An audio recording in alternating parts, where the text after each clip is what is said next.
welcome back to my channel. Oh, I know guys, it's been a minute since I've been here. The girl has been having her plate so full, but anyway, I'm here now. Thank you so much for the support that you guys have given me so far.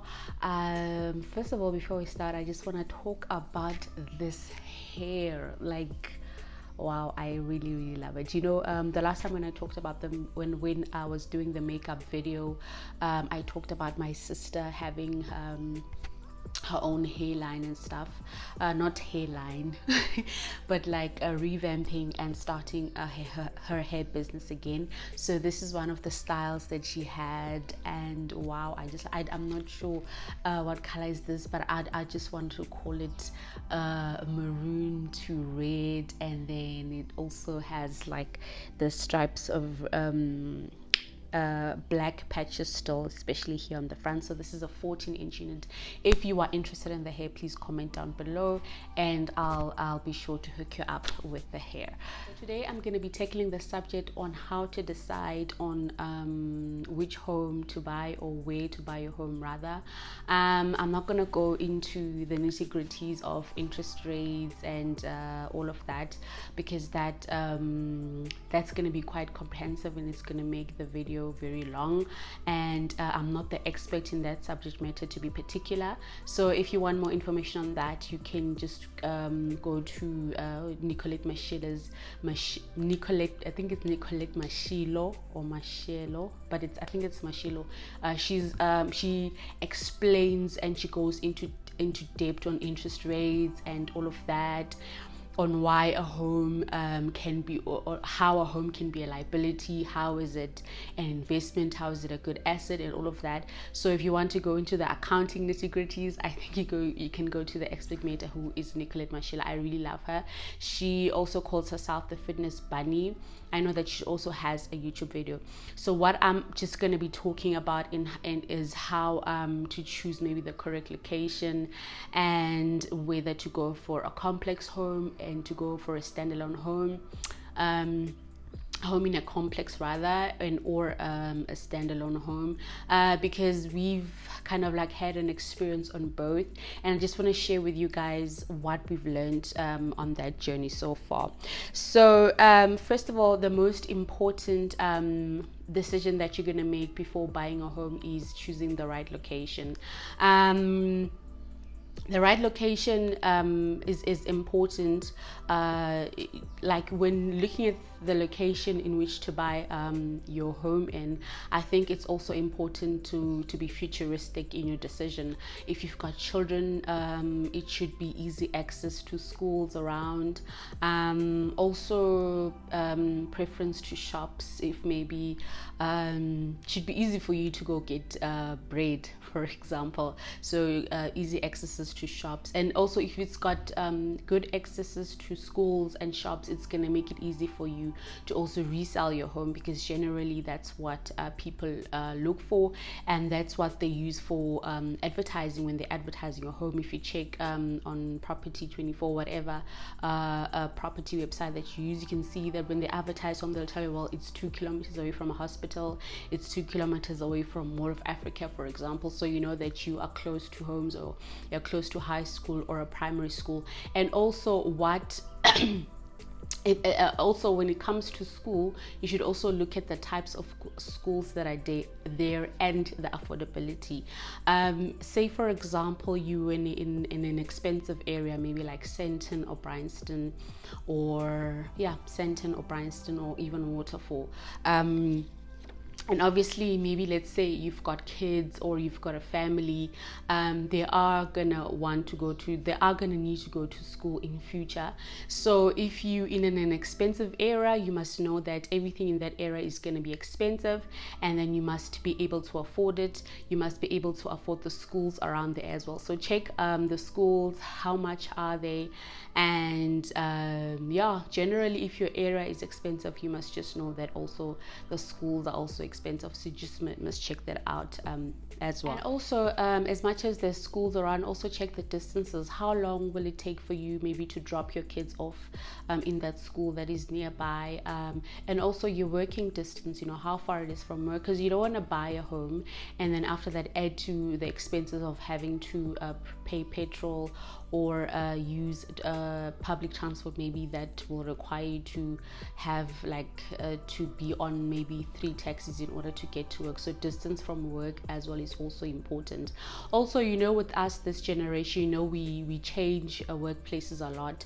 So I'd like, and I usually in my head, like I know that in 4 years time, for example, I want to work at a certain telecommunications, or let's say just at Vodacom.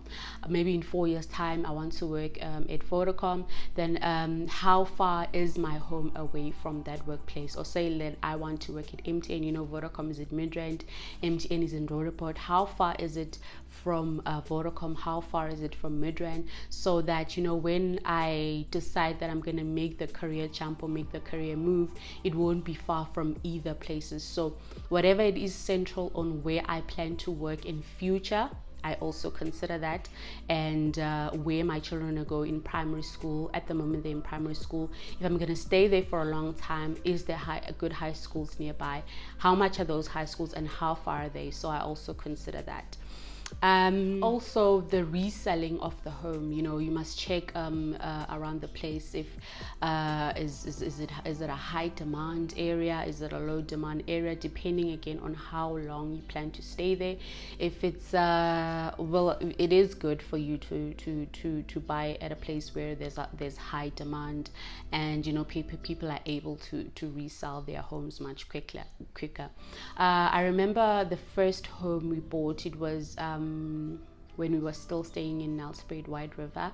You know, White River was not a very high reselling place, but we decided that we're gonna buy there anyway because it was much more cheaper than Nelspruit. So Nelspruit, you know, people didn't really have problems of reselling their home.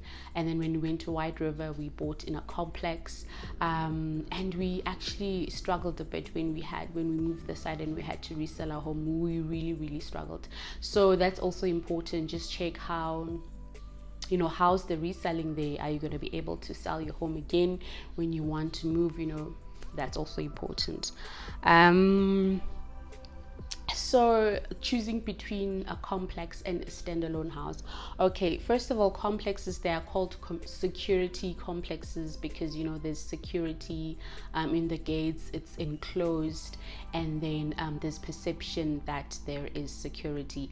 The reason why I say that there's perception, that it's because we've lived in complexes ever since we started working. Actually, we're in complexes, and we had 3 occasions where we had like a break-in.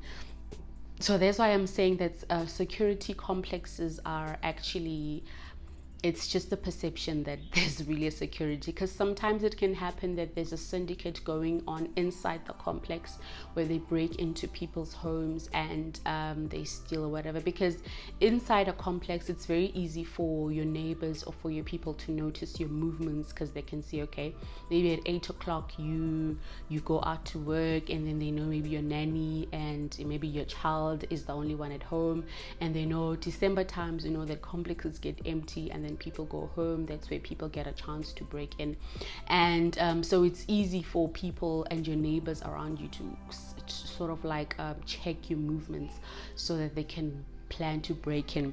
But I'm just saying that, you know, sometimes it happens that there's a syndicate inside that complex where, you know, people break in. So that's why I'm saying that complex, buying a house in a complex because you've got an impression that it's safe, in my opinion, I just think it's just the perception.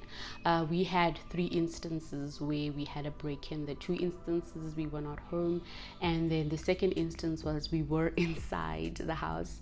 I remember I was breastfeeding my baby was my second baby, she was only 2 weeks old, and then people just came in while I was breastfeeding, and only to find that there was a syndicate inside that complex where a lot of people were having break-ins and stuff, and then so we were just victims. Yeah, so if you're gonna buy a house inside a complex with an impression that it's because it's safe, because it's called a security complex, I don't know, in my opinion, that's, for me, it's just a selling point, and it's just a perception, but that's just my opinion. Anyway, this is South Africa, and there's no way where it's like 100% safe, so yeah. But the nice thing about complexes is that the houses sell there quicker. So if you leave, people like renting there a lot, so you can get like tenants, and then also if you want to sell, the houses, they tend to sell quicker, again depending on where it is and what's happening around it, and yeah, and then you also guarantee that the value of your house will also be good, because will also be in good value. Okay, you're almost guaranteed that the value of your house will be on high value again, because in complexes, whether you want to extend, whether you want to add something, there's a set standard on how all the houses should look, and every house in that complex should be in a certain standards. Maybe they've got the same paint, they've got, you won't get green, you won't get pink houses, and you won't get one with the Wendy house and a little cuckoo there at the back, things like that don't really happen.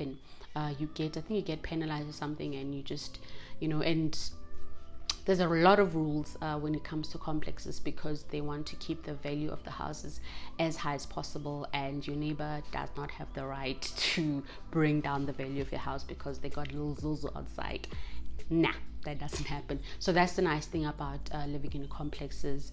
Yeah, and then standalone houses. So we have experience on both standalone houses and complexes. So standalone houses, there's also a perception that they are not safer than security complexes, which I also think it is just perceptions, that you have to really upgrade your security, put it in a niche up, have a high security fence, have armed response, have high fences and all of that, because you just need to up your security. And some of our neighbors also have electric fences and all of that, so that people don't jump over.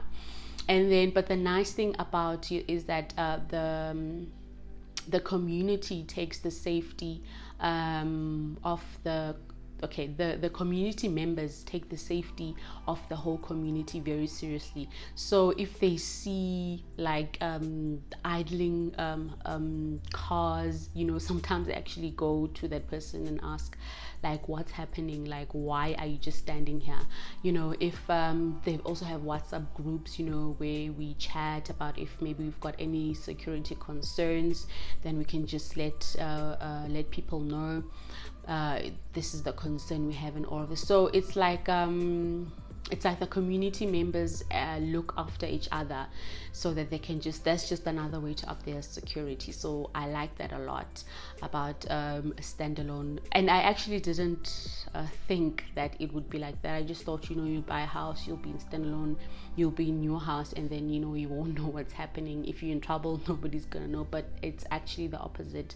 The community here is very, but I also think it depends on where you are. But then the community here really, really communicates, and they really, really look after each other, and they take security very seriously. Maybe if there's a syndicate of house break-ins, for example, then maybe they'll just give us more tips, that if maybe you see a paper of or like not even a paper, let's say a marking on your street or something, then just watch out for those signs.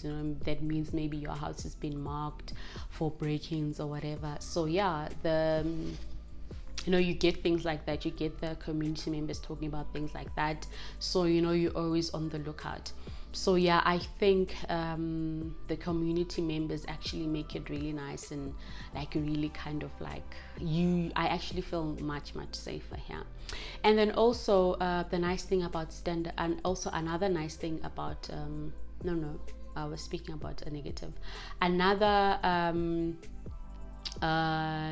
not Another negative about standalone houses is that most of them are like old houses.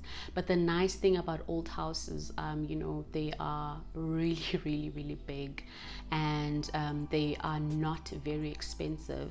Like a standalone house, let's say 1,000 square meter one, maybe a 4-bedroom, in a security complex, you'd find that it's actually double the price of what you have spent on it's actually double the price on what you could have spent on a standalone house. So yeah, they very okay, I don't know if it's a negative or a positive, but you'll just take it the way you want to take it. But they are old houses, and most of the time you need to have a little bit of cash in order to upgrade your house. Especially, let's say, if you want your house to be modern, if you want it in a certain style, if you want to renovate, let's say, your pool, or if you want to renovate maybe inside, then you're gonna have to have a little bit of cash to upgrade the house in the way that you want it to be. And another thing that you have to watch out for that is that you don't over invest, because it's standalone houses. You can make your house look like a 5 million rand house, for example. The value can look like it's a 5 million rand houses, but if your neighbor has a Zozo and your neighbor's house is like 900,000, you can't sell your house for 5 million, even if it looks like that. So even if it looks like a 5 million rand house, so you must be careful not to over invest when you want to reinvest in a house. You can make it look nice, but make sure that you don't spend like all your money and over invest, and then at the end of the day you won't get your investment back. So yeah, I think that's the negative about it. But the positive about it, though, but depending also on how you want to structure, how you want your family to be on, or what kind of home you want your family to be in, is that it's got majority of them have got big yard. You can even find like a 1,500 square meter house. Depends. If you want 6 children, you can always have them play outside, and it's enough for you to even have a pool. If the house doesn't have a pool already, it's enough to have another entertainment area. It's enough. You can also build like a little cottage, maybe for your girls when they're big, or if you're a big family person, have that cottage and have people sleep over in that cottage, or whatever, really. So the nice thing about it is that they are very big. No, not very big. They are bigger than complex houses, majority of them. And you can you can do to the house not as you please, but of course, because this municipality has to approve and all of that, but you can sort of like build the house. How can I put this? You can actually fix the house as you want to fix it in order to make it a nice family home for your family, depending on the needs that you have for that family. But like I said before, be careful not to over invest in it as well. And also with standalone houses, you must also check where you're buying that standalone house, the values around the house, the values of the house around your house. How much can you resell it for, and is it resellable if you want to go?